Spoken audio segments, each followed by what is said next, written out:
Hey you guys, it's your girl Anthony, and today we coming at you with the reaction, and it's called Police Find Tunnel Inside of KFC and Stop Cold when they realized who was on the other side.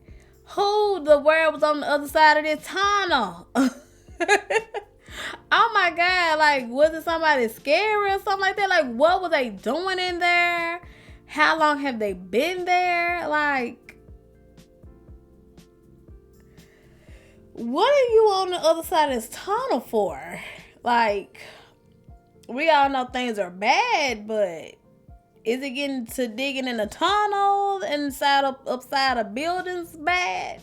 Almost there though, but you know.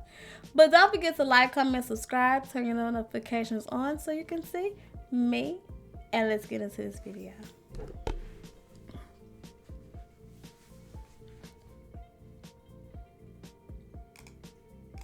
Police find tunnel inside KFC. Stop cold when they realize who's on the other side. Is it an employee? Who?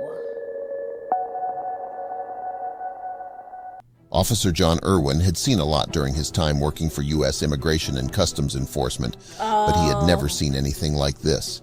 It all began when HSI Special Agent Scott Brown had put him in charge of a raid on a KFC building in Arizona.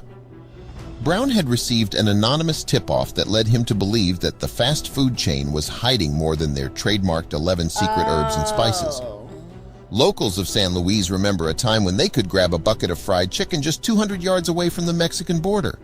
But one day, the KFC mysteriously shut its doors to the public, and the once popular restaurant's shell deteriorated. The sign faded in the baking heat, and the paint began to bubble off the walls. It stood empty for years, but strangely enough, there were always a few cars parked outside, and nobody knew why. Months after the KFC shut its doors, lights began to go on inside the building late at night. The locals began to speculate that the building might see a reopening yet. They heard the blasting and drilling and assumed that the restaurant was undergoing a revamp. But to everyone's surprise, the building remained closed. Then, the rumors began. Late one evening, HSI Special Agent Scott Brown's personal cell phone rang. Annoyed by the late hour, Brown considered sending the call straight to voicemail. But then, a strange feeling came over him. He answered gruffly, but he never dreamed that the man on the other end of the line would give him a tip-off like this. He had to get a warrant, and fast. Immigration and Customs Enforcement applied for a warrant to search the defunct KFC building. When it was granted, Officer John Irwin was dispatched to head the team of ICE agents, but when he entered the dusty kitchen, he discovered an 8-inch hole in the wall. He called backup. They began to chip away at the plaster surrounding the hole, revealing a deep shaft. What had they found? Officer John Irwin shone a flashlight into the pitch-black shaft and was astounded to see hundreds of wooden planks lining the walls. The team carefully climbed inside, down into a dark passageway. The tunnel was 3 feet wide and 5 feet tall, large enough for a man to fit easily inside. Officer Irwin took a deep breath, and then he disappeared into the tunnel. The officers followed, walking along the tunnel quietly and praying that armed guards weren't waiting for them on the other side. But just how deep did the passageway go? And what would they find? Suddenly, the silence was broken by the sound of footsteps running in the opposite direction. They weren't alone. That's when an unbelievable reality began to dawn on them. It occurred to Officer Irwin in an instant. The tunnel was positioned to go under the Mexican border, straight into Mexico. At the end of the 600-yard-long passage, they came to a ladder that led to a trapdoor in the ceiling. Officer John Irwin signaled for silence as they braced themselves for a moment. Then, he kicked through the trapdoor. After swiftly breaking through the trapdoor, Officer Irwin cautiously peered out. Above him, he saw rusty bed springs. They would have to climb out to investigate, but when they did, they couldn't believe their eyes. They had ended up underneath a bed in a Mexican home.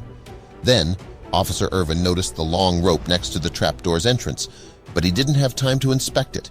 Someone was coming. The officers heard footsteps echoing through the tunnel and saw the faint beam of a flashlight. They stood back and waited, and the man practically walked into them. His eyes widened when he reached the top of the ladder and found himself surrounded by ICE agents. He had a suitcase in his hand, which was promptly confiscated. What had been going on here? The first piece of the puzzle had arrived by pure chance just weeks prior to the discovery of the tunnel. Border police had pulled a man over for a routine traffic stop. After the usual questions, the man's license and plates seemed to check out.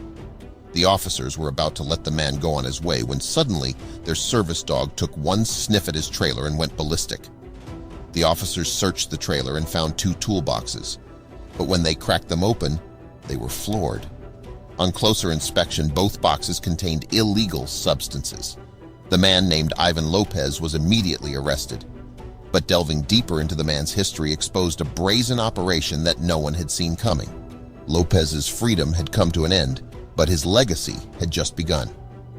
After Lopez's arrest, HSI Special Agent Scott Brown received an unsettling phone call. The call was from an anonymous resident who gave him a reason to suspect that they were only just scratching the surface of Lopez's crimes. After some digging, Brown discovered that it was Lopez who had purchased the old KFC, for which he had paid $390,000 in cash. He immediately contacted Immigration and Customs Enforcement, but was he fast enough? After putting 2 and 2 together, it was clear to officials that the reason for this brazen underborder tunnel was to enable Lopez and his cohorts to smuggle contraband into the U.S. from Mexico. Indeed, Lopez's confiscated toolboxes held narcotics worth around $1 million. But how had they gotten away with it? Officials believed that, due to the tunnel's size, the people involved in the trafficking would climb down through the trap door in the Mexican home and walk the 600-yard passageway until they were directly underneath the old KFC building. They would then deposit the illicit substances, and they would be lifted out with a rope through the 8-inch hole in the restaurant's wall. But this tunnel isn't the first one of its kind in Arizona. Tunnels are a time-consuming venture, but they have definitely increased since border security measures have ramped up, HSI Special Agent Scott Brown said in a statement. Nevertheless, the tunnel shooting out from the abandoned fast food restaurant is still a noteworthy addition to the long list of instances along the border, mostly because of the huge weight of hard narcotics seemingly transported through it.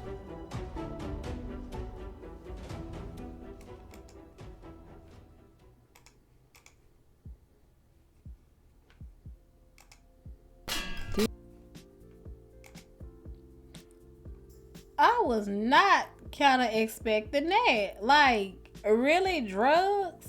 Like,